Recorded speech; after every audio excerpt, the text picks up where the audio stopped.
All right. Are you ready? Yeah. I Yeah. am ready. Yeah. All right. Yeah, man. And here we go. All right, everybody. We're here with the season 20 week 1 power rankings with me and Mr. Fruitman. Yo, what's up? Yeah. What the? Like the scary movie. What the? Oh my god. Anyway, this is what you're in for whenever me and Melone decided to do this for the first week. But yeah, here we go. Starting at number 14, I got the Phoenix Flygons. Pretty much almost every single battle was pretty close besides this one. Yeah, Keister really couldn't break the defense that Who had, and it really went downhill because every time he brought in Ursaluna to try and set up, Who had the perfect plan for it, and it's the scariest thing on Keister's team, and it didn't go very well this week. Yeah, I mean maybe I'll talk about it more on the next pick, but I was pretty close between these two. But yeah, for the same reasons, gotta slot them in there. I feel like numbers don't lie, You see someone lose 6-0 and nobody else, you kind of gotta place them there. But I'm still confident Keister can turn it around. But rough start against a very good player. Yep. I can transition to number Yeah, 13. we'll go back and forth. Yeah. Took me. It's been a while. Traverse City Trevenants. What? What was I gonna say? I was like, oh, I'm so ready, and then You just what? yeah. I think the reason that I was so kind of up for debate is more so I like Keister's team a lot better than Okami's. And also I know it's kind of early to say this, but strength of schedule, um, Keister lost to who, Okami lost to Shadow, who not. No, not Who. Shadow. Fuck. Also, something else to mention is I think Shadow versus Okami, they both used their secondary coach in that match. I think. Just another thing to mention. Yes, I knew that. Yeah, I don't. Then it's hard to really get a gauge on it, but I definitely did a lot of this based on prior knowledge and the draft, and that's why I think it's closer. That's why I have Okami lower than some of these other players, mainly just because I'm not really super familiar with their game, if you will, and just combination of their team and um, yeah. Yep. I'll let you. All Yeah. right. So the Traverse City Trevenancy both decided to put it 13. I put Okami's team here. I'm pretty sure both Okami and Shadow elected to use their secondaries Yeah. for this match. I Okay. believe I'm like 99% sure. But I have them down here because from what I saw, especially towards the end game, they really could not break that Vaporeon on Shadow's side, or Wolf rather. So like about 3/4 into the match, just seeing what mons are left, it was pretty over at that point with the defensive mons that Shadow had left, unless there was just some major fumble that happened. But yeah. That's Yeah. how we're gonna end it up. But yeah. Yeah. All right, moving on to number 12. I have Melone down here, and from at least from what I saw from the texts and the aftermatch stuff, um, you didn't prep very well for the ogre pond with the speed boost. Yeah. From what I can recall anyway. Um, I feel like had you known that and prepped a little bit better, maybe it could have been a closer match or in your favor. But due to that oversight, I put you down here at number 12. Wow. How could you? How No, could that's I? very respectable. I'll just go talk about that game first, just since they're flip flops. It kind of makes sense. But I think that's very fair. I honestly did not, yeah, did not realize Ogre Pond's thing was for the whole game, or at all actually. Oh, or at So all? That makes it worse, Malone. Oh, uh, yeah, it's definitely like it's warrant, but there's some bias in my pick, obviously, and that is myself. But I think the main thing is that um, this game would have been a lot closer if I had terrestrialized on the whatchamacallit, on the Venom Iron Moth, whatever the hell. yeah, Because even though I had a rough start, um, that would have been a pretty big momentum swing. Um, Given it wouldn't necessarily solve everything because that was kind of my buzzwole answer and it died. So yeah, realistically, it was not gonna go well either way. But I don't know. I part of this was just myself being biased about um you know yeah, the rest of the season. Still feeling pretty good. But as for Flash, I think this is another close one. I think our teams are somewhat similar also. Um, but yeah, I don't know. I from the like, he kind of just got bopped by Dragapult, which is like you can't really flame someone for that, but it did kind of feel too easy. Um, and part of it was also good prep, but like I don't know. I feel like it's similar, and it probably comes down to bias now that I think about it. Um, but yeah, that's kind of all I'd say. It was really good analysis here. yeah. For Flash, his match versus Godbear was very close. He actually he was pretty far ahead towards the beginning of the game, doing really well, and then basically as Substitute. soon as Dragapult got the healing wish heal, and then he kept missing those rock slides. It really went downhill from there once Dragapult was able to get set up because of all the misses in the sub and all that. Um, Definitely could have gone the other way. Had a few key things happened or not happened, but this is where we stand. It's really unfortunate. I really liked his call into the middle ground freeze dry at the beginning when he was. It was a really good lead with the Kyurem. It broke a hole through his team, and he ended up one-shotting the Quillfish with the middle ground freeze dry. Um, yeah, it was a pretty good match. Yep. We're just we're like king of the hill. Yep. Yep. Yep. All right, moving on to number 10. We have Ian here. I decided to put Ian here. I feel like Ian could have won that match had he just been hitting Shadow Sneak with the Spiritomb endgame because it was doing more damage to that Alakazam. At least I think. Just going off, I don't remember the exact damage that was happening, but whenever I saw the Shadow Sneak damage, I feel like he could have killed that Alakazam towards the end with the Shadow Sneak. Yes.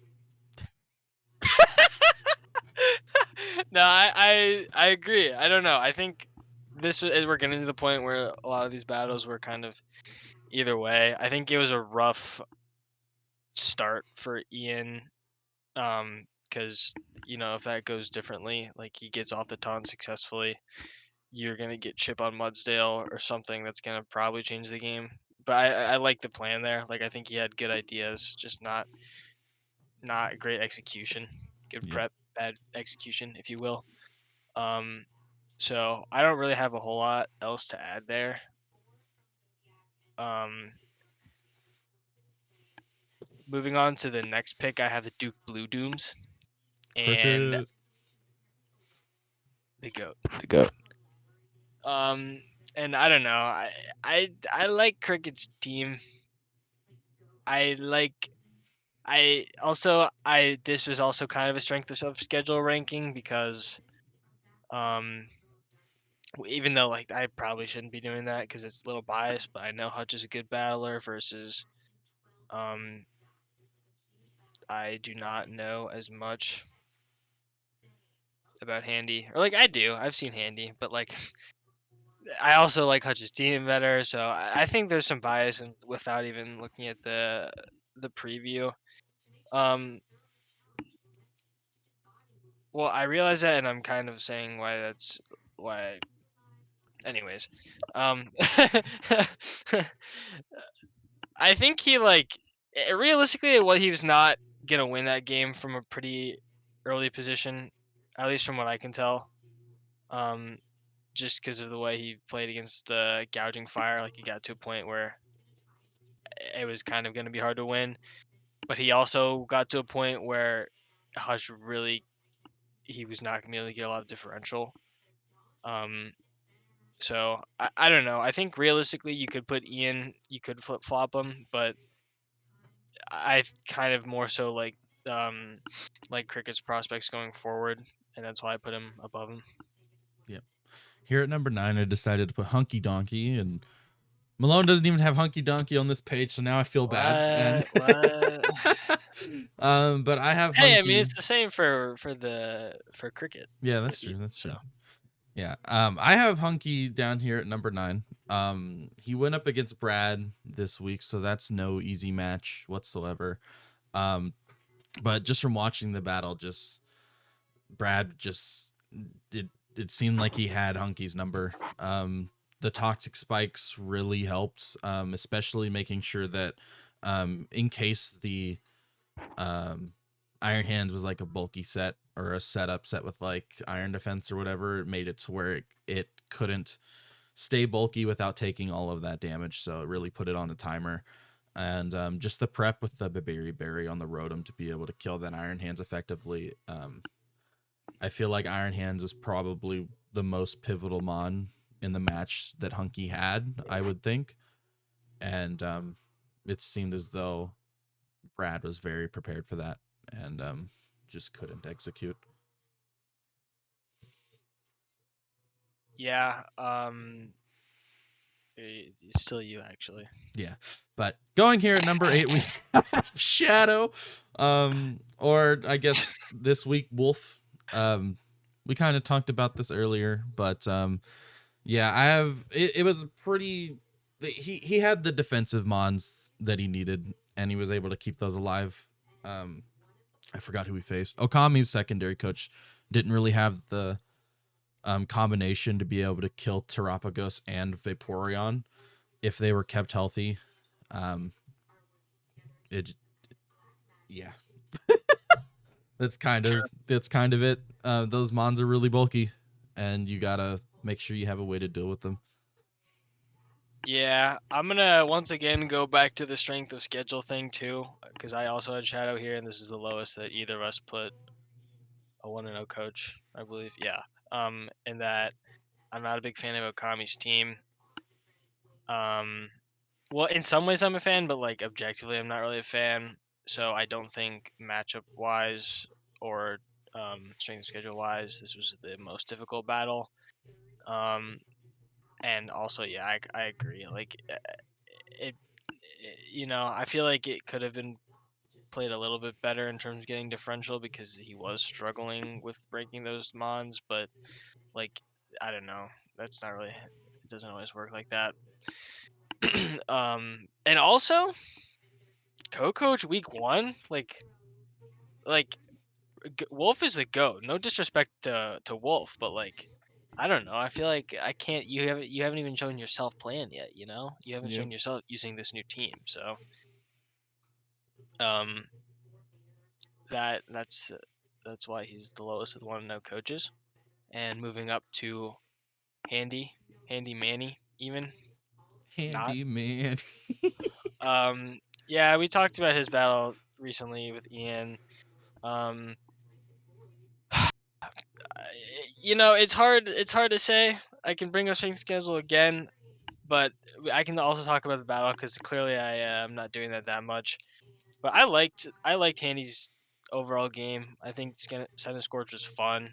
Maybe he could have saved it a little bit, just because I think once Nidoking's gone, that puts in a lot of work, and maybe can get you more differential because, as we talked about, it it could have tipped either way if the end game went a little bit differently.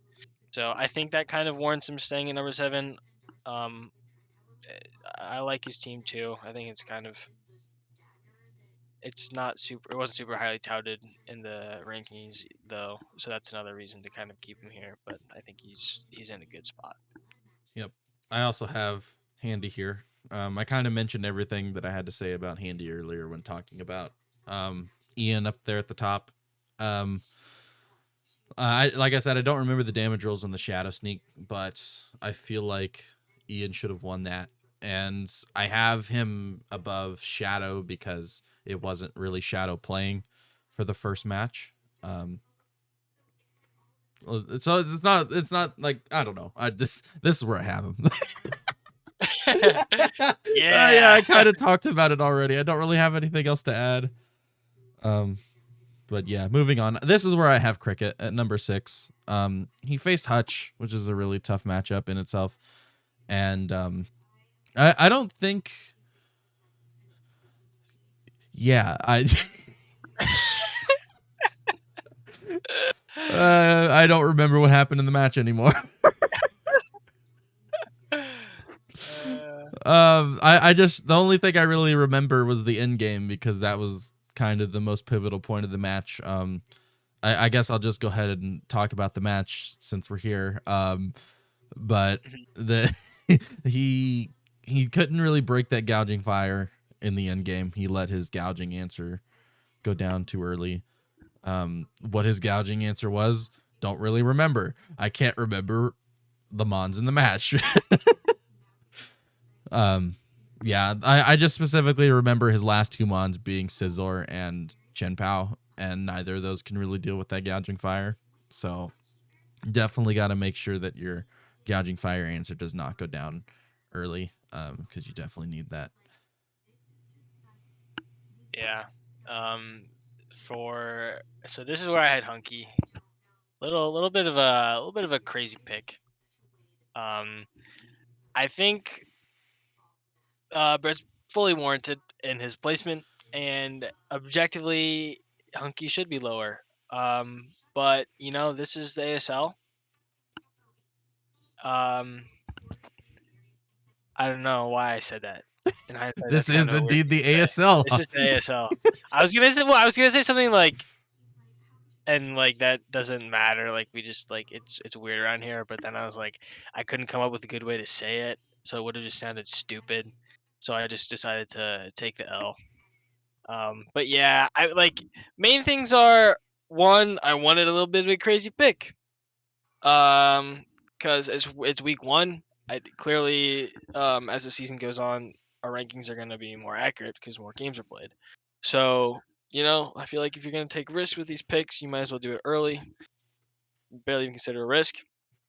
Second of all, he faced Brad, who is very good. I think I liked, like, as much as he kind of got whopped to an extent. Like, you'll take a 3-0 against Brad, to be honest with you. Yeah. And I do like some of the strategies that he used. I think Brad just was prepped really well. And I like the funny Bramblegast. Got to show some love, even though that doesn't really affect the rankings. But yeah, I mainly just say that because I like Hunky's team. I want to have a lower or a team that lost in the top 6, just because it's early, and I trust in my boy Hunky. Our favorite So donkey. true. Moving on to number 5. It's gonna get a little monotonous these next 5, Yep. or these next 3. 5. Well, if we want to They spoil, don't know yet, but yes. I was trying to save it, like, oh, I didn't mean to say that. It's just there's 5 left, but maybe we have the same top 2 rank. Anyways, yeah, I feel like it get to the point where like these players all handedly won their games, and I think of the rest of these players, Godberry just didn't. It was kind of the most shaky, but like realistically, he just came in with a game plan and executed it about as well as he could have. I mean, we were talking about it earlier. I don't know what happens if the rock slide goes oopsie and he only gets one Dragon Dance up. But also, then there's some mind games involved after that, because you know he might press Thunder Wave again, Yep. and you might sub to risk it, and so I think at that point he had a pretty good chance. Like I think based on the rolls, he might have just won at +1 anyways. So as I said, I think kind of all these players did their job well, and there's really nothing to bash them on. But it's just because of the closeness of the battle. That's why he's at 5 and not higher. Yeah, he definitely decided to do the sub and the Dragon Dance at the correct time. It's a lot of what ifs to know what would have happened there, because there's always the chance for full paras. Does Healing Wish heal the paralysis? I don't remember, but anyway, he was paralyzed at one point, and there's always chance for full paras. There's a chance for Rock Slide actually hitting. It's a lot of what ifs, but he did manage to correctly get the sub and Dragon Dance off at the right time, and it paid off for him. It really turned around that match, because in the early game, Flash was definitely ahead, and it was definitely a big turning point, well, the turning point of the match. Yeah. So then we move on to my co-coach. Well, actually, I'm his co-coach. My main coach, Hutch. I'm his co-coach. Coach. Took you like 20 seconds to say Yes. Oh, why do we do this? But anyway, Hutch. Yes. But he's here. Fuck.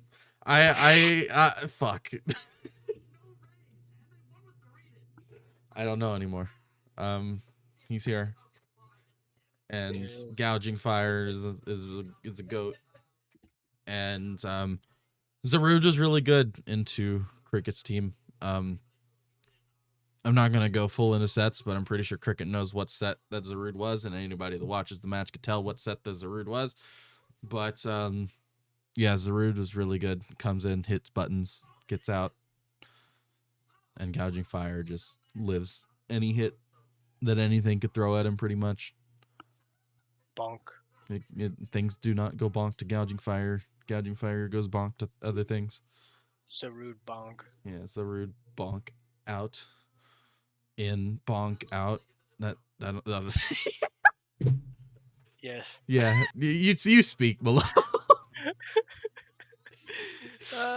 Yeah, there's not a lot else to say. I think Hutch just kind of went in with the game plan, executed it well.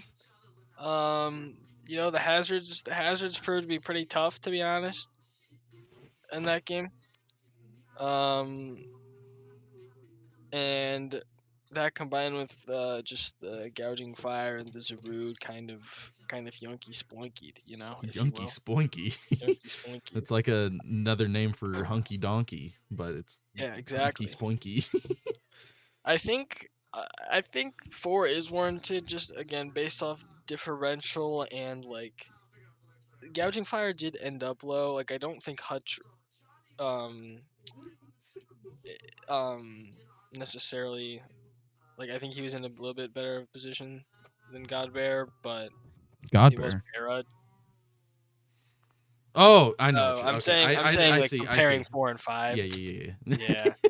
But if Gouging Fire gets fully para'd, you at least lose differential. I don't think you lose. I don't remember the sets. Yeah, it could have got dicey with the Scizor. Yeah. He had what was the end? Gouging Fire, Zarude, one other thing, or was it a 2-0? I don't remember. It was 2-0. Okay. Yeah, he had Gouging Fire and Zarude at the end. Yeah. like Had the one gouging fire full got fully para. parried, and gouging Yeah. fire went down. It didn't look good with the scissor still there at basically full health.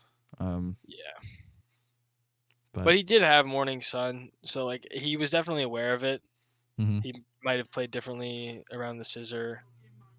Although I don't know. I think you're gonna have to just take chip from Flare Blitz anyway. But Yep. yeah, we don't have to dwell on that too long. Kind of irrelevant. Both were pretty solid wins. Moving on to the top three though. I think the top three is pretty clear this week, to be honest with you. And we both have Quinn. Couple things about the top three. First of all, I just really like all their teams, which is a good start. So even if like these were the top three games, I believe based on differential, or I guess Quinn was like tied, but I think that's kind of an indicator. We had them ranked high in the draft stock, so it's definitely makes sense that they continue. But also in terms of battle, I think Quinn definitely had it under control for the most part. Like the Ogre Pond was big. The Buzz Wall was especially big, especially when he knocked out my answer for that early on. I do think I don't know. I feel like you honestly could have got away with a little bit more differential. There was some maybe safe plays or like letting things die when you really didn't need to. So that's that's really the only drawback. I'm just trying to find differentiators between this and the top two spots. But yeah, I mean, well played game. Not much to complain about, other than the fact that you beat me. Yeah, I think you hit the nail pretty much on the head there. Other than the fact that Melone didn't prep well for Ogre Pond, Buzzwell really went burr in the mid game. Yeah, it went burr and basically dismantled your whole team backbone in the mid game. Yes. Yeah, that's pretty much it for that. Moving on to number 2, Right. we got Brad. With a pretty good win over Hunky. Very well prepped. No match versus Brad is a free match or an easy match whatsoever, unless Brad is sick and then he loses versus a team of grass types. Or he gets flinched twice by Dark Pulse, but we all know that that's Brad's weakness. Yeah, pretty solid win over Hunky, but just not as big of a win as our next coach.